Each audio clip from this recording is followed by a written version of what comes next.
તો મિત્રો અત્યારે આપણે વાતચીત કરવાના છીએ ખૂન કા બદલા ખૂન. લાખણી તાલુકાના કુવાણા ગામની અંદર જે જાહેરમાં જે હત્યા કરવામાં આવી હતી એ હત્યાની અંદર સામળભાઈ ભીલની જે હત્યા કરવામાં આવી હતી એ હત્યાની અંદર અત્યારે એક ચોંકાવનારી વાત બહાર આવી છે અને વાતચીત એવી થઈ રહી છે કે ખૂન કા બદલા ખૂન લેવામાં આવ્યું છે. તો આ સમગ્ર ઘટના વિશે આપણે વિગતે વાતચીત અત્યારે કરવાના છીએ. તમે બધા વિચારી રહ્યા હશો કે ખૂન કા બદલા ખૂન એટલે શું. મિત્રો વાતચીત એવી છે કે જ્યારે સામળભાઈ ભીલ એમણે એક જૂની અદાવત અને તેમણે એક ખૂનના તેઓ આરોપી પણ હતા. આ ખૂનના બદલામાં તેમનું ખૂન કરવામાં આવ્યું છે. એ અત્યારે થરાદ પોલીસ અને બનાસકાંઠાની અંદર એટલે કે વાવ થરાદ જિલ્લાની અંદર આ ચર્ચા ચાલી રહી છે. પરંતુ હાલ પૂરતા પોલીસે 5 આરોપીઓને પકડી અને જેલના સળિયાની પાછળ કરી દીધા છે. હવે આ 5 શખ્સોની ધરપકડ કર્યા પછી આપણે વિગતે આજે વાતચીત કરવાના છીએ કે કયા કારણે એમની ધરપકડ થઈ અને કેમ એમણે ખૂન કર્યું હતું. આ સમગ્ર ઘટના વિશે આપણે વિગતે વાતચીત કરીશું. એના પહેલા તમે મારા વિડીયોમાં ધ્યાનપૂર્વક જોતા રહેજો. લાસ્ટ સુધી મિત્રો આપણે અત્યારે વાત કરશું કે શાના માટે જાહેરમાં મર્ડર કરવામાં આવ્યું હતું અને કેમ 3 શખ્સોએ આના પર ફાયરિંગ કરી અને એની હત્યા કરી હતી. તો મિત્રો વાતચીત એવી છે કે આજેથી 1.5 વર્ષ પહેલા 12 ઓગસ્ટ 2025 દિવસે જેઓ સામળભાઈ ભીલ જે બાડમેરનો રહેવાસી છે એ અભાજી રાજપૂતના ઘરે કુડાણા ગામની અંદર તેઓ એક ભાગ્યા તરીકે રહેતો હોય છે અને ત્યાંથી તેઓ એનું મર્ડર કરીને નાસી છૂટે છે અને ત્યાંથી નીકળી જાય છે. એના પછી પોલીસ તપાસ કરતા એ પકડાઈ જાય છે અને એને પોલીસે જેલના સળિયાની પાછળ ધકેલી દે છે અને લગભગ 7-8 મહિના જેલમાં રહ્યા પછી 4 એપ્રિલ 2026 દિવસે એને જામીન મળે છે અને આ જેલની બહાર આવી જાય છે. આ જેલની બહાર આવી જાય છે એટલે જે અભાજી રાજપૂતનો પરિવાર હોય છે એનું ખૂન ખુલી ઉઠે છે અને એ વિચારે છે કે જે વ્યક્તિએ આપણા દીકરાનું મર્ડર કર્યું છે એ વ્યક્તિ હવે જેલની બહાર આવી ગયો છે માત્ર 7 થી 8 મહિનાની અંદર. અને મિત્રો જ્યારે અભાજી રાજપૂતનું મર્ડર થયું હતું ત્યારે આ એક નામદાર રાજપૂત ઇજ્જતદાર પરિવારની સામાજિક રીતે બહુ બદનામી થઈ હતી અને આ બદનામીના લીધે એ સમાજને બહુ તકલીફ પડી રહી હતી અને એમનું બહુ જ એવો સામાજિક સામનો કરવો પડ્યો હતો કે એક વ્યક્તિએ પોતાના દીકરાનું મર્ડર કરી અને ત્યાંથી નાસી છૂટે છે. આના પછી એ પરિવાર એક યોજના બનાવે છે કે કોઈ પણ ભોગે આ વ્યક્તિનો આપણે ઢીમ ઢાળી દેવાનું છે. એ યોજના બનાવ્યા પછી આ વ્યક્તિને જ્યારથી થરાદ પોલીસ એટલે કે થરાદ કોર્ટની અંદરથી એને જામીન મળી અને તારીખે ચાલતો હોય છે અને એ તારીખે જવાનો હોય છે અને જ્યારે તારીખે આવે છે ત્યારે 3 વ્યક્તિઓ તારીખે એક સાથે આવ્યા હોય છે અને બહારની બાજુ વ્યક્તિઓ પહેલેથી જ એની રાહ જોઈને ઊભા હોય છે કે આ વ્યક્તિ ક્યારે અહીંથી નીકળે અને આપણે એનો પીછો કરીએ અને એને પતાવી દઈએ. તો એ વ્યક્તિ ત્યાંથી 3 વ્યક્તિઓ ત્યાંથી બાઇક લઈને નીકળે છે. તો એના પાછળ એક સ્કોર્પિયો ગાડી અને અલ્ટિકા ગાડીથી એનો પીછો કરવામાં આવે છે. લગભગ 18 કિલોમીટરનો પીછો કર્યા પછી આ ગાડી દિયોદર તાલુકાના કુવાણા ગામ સુધી પહોંચે છે અને ત્યાં આ 3 શખ્સો બાઇક ઉભો રાખીને એક પાર્લર પર જાય છે. ત્યારે એ શખ્સોએ એમને પહેલેથી એમની પીછો કર્યો ત્યારે કોઈ એને ટક્કર બક્કર મારી ના હતી, કારણ કે એમને એવું હતું જો ટક્કર મારશું અને પડી જશું તો વ્યક્તિઓને નાસી છૂટવાનો ટાઈમ મળી જશે. એટલે જ્યારે એ પાર્લરની બાજુમાં જાય છે, 3 લોકો પાર્લરમાં જાય છે ત્યારે પાછળથી આવી રહેલી સ્કોર્પિયો ગાડીમાંથી 3 શખ્સો ઉતરે છે અને એક શખ્સ તેની પર ફાયરિંગ કરવાનું ચાલુ કરી દે છે. તો ફાયરિંગથી બચવા માટે પેલા 2 લોકો ખેતરની અંદર ભાગી જાય છે અને જ્યાં સામળભાઈ ભીલ છે એ પોતાનો બચાવ કરવા માટે પાર્લરની અંદર ઘૂસવાનો પ્રયત્ન કરે છે, પણ પાછળથી એના પર 3 રાઉન્ડ ફાયરિંગ થાય છે અને ત્યાં તેને પાડી દેવામાં આવે છે. એક વ્યક્તિ દ્વારા ફાયરિંગ કરવામાં આવે છે અને બાકીના 2 અન્ય વ્યક્તિઓ દ્વારા તેના તીક્ષ્ણ હથિયાર વડે છરી અને દારિયા વડે હુમલો કરીને તેનું ત્યાં ઢીમ ઢાળી દેવામાં આવે છે.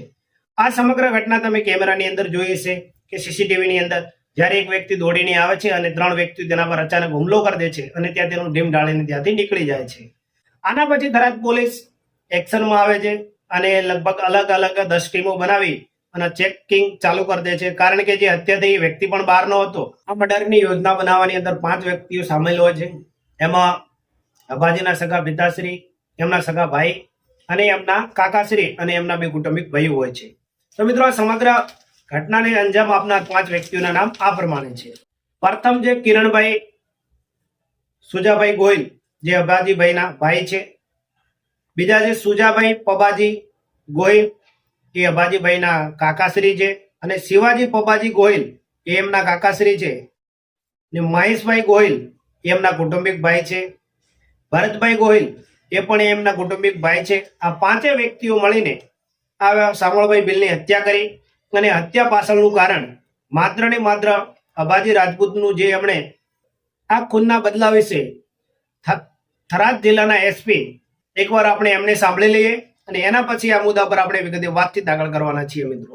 ગઈકાલ તારીખ 12 જૂને દિયોદર પોલીસ સ્ટેશન હદ વિસ્તારના કુવાણા ગામ ખાતે હત્યાનો બનાવ બનેલ હતો. આ હત્યાના બનાવને વાવ-થરાદ જિલ્લા પોલીસ દ્વારા શરૂઆતથી જ ખૂબ ગંભીરતાથી લઈ અને તાત્કાલિક કાર્યવાહી કરેલ હતી. તમામ ટીમો, સ્થાનિક પોલીસ અને ઉચ્ચ અધિકારીઓએ બનાવ સ્થળની વિઝિટ કરી બનાવની પ્રાથમિક વિગત અનુસંધાને તપાસ હાથ ધરી હતી. ગઈકાલે બનાવની જે પ્રાથમિક વિગત મળી હતી એ મુજબ જે મરણ જનાર છે એનું નામ છે શામળાભાઈ ફોટાભાઈ ભીલ, જે મૂળ ભલીસર રાજસ્થાન જિલ્લા બાડમેરનો રહેવાસી છે અને એ આ મરણ જનાર ઈસમ છે એ ગત ઓગસ્ટ 2025માં તત્કાલીન બનાસકાંઠા જિલ્લાના વાવ પોલીસ સ્ટેશન ખાતેના એક હત્યાના બનાવના મુખ્ય આરોપી હતો અને એ ગુનામાં એ નામદાર કોર્ટમાંથી જામીન મુક્ત થયેલ હતો. આ ઈસમની હત્યામાં જે પ્રાથમિક સીસીટીવી ફૂટેજ આધારે જે માહિતી મળી હતી એ માહિતી મુજબ ગુનામાં સંડોવાયેલા મુખ્ય 3 આરોપીઓ કે જે સીસીટીવી ફૂટેજમાં પણ જોઈ શકાય છે એ તમે ત્રણેય આરોપીઓમાં કિરણભાઈ સુજાજી ગોહિલ, બીજા છે શિવાજી પબાજી ગોહિલ અને મહેશભાઈ રામસિંહભાઈ ગોહિલ. આ મુખ્ય 3 આરોપીઓ ઉપરાંત ગુનાને અંજામ આપવા માટે મદદરૂપ થનારા બીજા 2 અન્ય આરોપી મળી કુલ 5 આરોપીઓની ગુનાના કામે વપરાયેલા બંને વાહનો સાથે જિલ્લા પોલીસ દ્વારા રાઉન્ડ અપ કરવામાં આવેલા છે અને તપાસ કરનાર અધિકારી દ્વારા આ તમામ આરોપીઓની પૂછપરછ કરી અને પુરાવા આધારે અટક કરી આગળની કાયદેસર કાર્યવાહી કરવામાં આવનાર છે. આ હાલમાં જે મરણ જનાર વ્યક્તિ છે એ આશરે લગભગ એપ્રિલ 2026થી જામીન મુક્ત થયેલા હતા એટલે લગભગ 2-1 મહિનાથી આ લોકો પૂર્વ તૈયારી કરેલ હોવાનું પ્રાથમિક વિગતે જાણવા મળેલ છે. અને હત્યાનું મુખ્ય કારણ કે જે આ મરણ જનાર વ્યક્તિ છે એ અગાઉ પોતે હત્યાના ગુનામાં સંડોવાયેલ હોય અને એ દાજ રાખી અને આ ગુનાને અંજામ આપેલ હોવાનું પ્રાથમિક દ્રષ્ટિએ જણાઈ આવેલ છે. હાલના જે 5 આરોપીઓ છે એ પૈકી માત્ર એક જે કિરણ સુજાજી ગોહિલ છે એના વિરુદ્ધ એક 324 આઈપીસી 324 મુજબનો વર્ષ 2022માં ગુનો નોંધાયેલ છે. અન્યથા પકડાયેલા કોઈ પણ આરોપીઓનો ગુનાહિત ઇતિહાસ અત્યારની સ્થિતિએ નથી.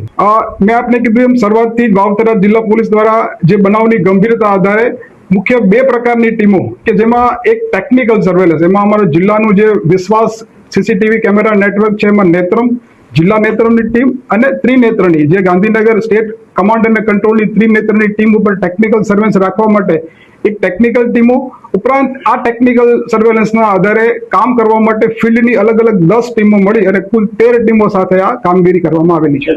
ધર્મીય સાહેબ કહી રહ્યા છે કે અમે આ ઘટનાની જાણ થતાં તાત્કાલિક પોલીસ ત્યાં પહોંચી જાય છે અને સમગ્ર ઘટનાની તપાસ માટે લગભગ 10 ટીમો અલગ અલગ બનાવવામાં આવે છે અને આ ઘટનાની તપાસ કરવામાં આવે છે.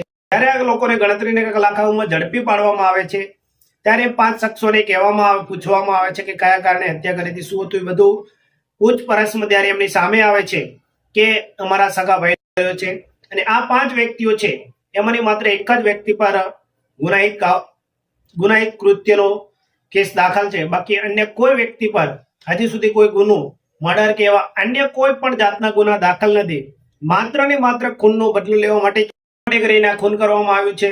બાકી આની અંદર બીજું કોઈ પણ જાતનો કે બીજા કોઈ લોકો દ્વારા કરવામાં નથી આવ્યું. આમાં જે અભાજી રાજપૂતનું એ ભાઈએ મર્ડર કર્યું હતું એનો બદલો લેવા માટે રાજપૂતનો જે સામાજિક રીતે બદનામી થઈ હતી અને એમને બહુ બધું દુઃખ લાગ્યું હતું કે અમારા પુત્રને અમારા ઘરે રહેનાર વ્યક્તિ જ, અમારે ત્યાં આશરો લેનાર વ્યક્તિ જ મર્ડર કરીને જતો રહ્યો અને અમને એની કંઈ પણ કરી ના શકે.